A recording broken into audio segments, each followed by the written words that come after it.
নিরাপত্তার সাথে।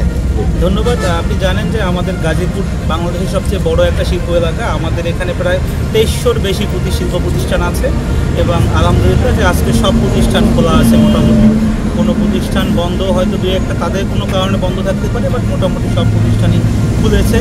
আমরা শিল্প বাংলাদেশের অন্যতম অর্থনীতি বড় একটা শক্তি। শিল্প ঠিক থাকলে দেশের অর্থনীতি ঠিক থাকে। এই জন্য আমরা যাতে শ্রমিকরা ঠিকমতো কারখানায় যেতে পারে এবং তাদের কোনো সমস্যা না হয়, এই জন্য শিল্প পুলিশের পক্ষ থেকে আমরা ইন্ডাস্ট্রিয়াল পুলিশ গাজীপুরের পক্ষ থেকে আমরা একটা বিশেষ ডেপ্লয়মেন্ট করেছি। একই সঙ্গে আমার পুলিশ সুপার স্টাফ থেকে শুরু করে আমরা যারা সিনিয়র অফিসার আছি সবাই আজকে আমরা ফিল্ডে আছি এবং আমরা আমাদের যে চিফ স্যার যিনি আছেন ইন্ডাস্ট্রিয়াল পুলিশের তার নির্দেশনায় আমরা সবাই সারাদিন মাঠে আছি এবং বিভিন্ন জায়গায় ঘুরে দেখছি। এবং আপনারা জানেন যে যেহেতু হঠাৎ করে কারফিউর কারণে অনেক ফ্যাক্টরির বেতন বন্ধ ছিল, দিতে পারেনি, সেগুলো সলভ করার জন্য আমরা উদ্যোগ নিয়েছি এবং আমরা অনেকগুলো সমস্যার সমাধান হয়ে গেছে।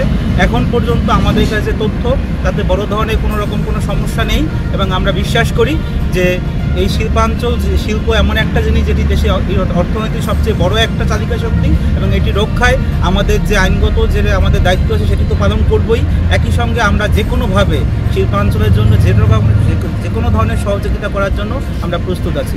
ধন্যবাদ। অতিরিক্ত হবে না। আর শিল্প পুলিশের পক্ষ থেকে যেটা করা হয়েছে যে এখানে দেখেন একই সঙ্গে কারফিউ যেহেতু চলমান আছে, এখানে যৌথ বাহিনী কাজ করছে, একই সঙ্গে জেলা পুলিশ কাজ করছে এবং মেট্রোপলিটন পুলিশ কাজ করছে। তো আমরা আমাদের পক্ষ থেকে স্পেশাল একটা ডেপ্লয়মেন্ট করেছি। আমরা যেসব জায়গায় ভার্নারেবল হতে পারে, শ্রমিকদের সমস্যা হতে পারে, এই প্রত্যেকটা এলাকায় আমাদের পক্ষ থেকে আমাদের টহল পার্টি আছে, একই সঙ্গে আমাদের স্পেশাল ডেপ্লয়মেন্ট পার্টি রাখা হয়েছে।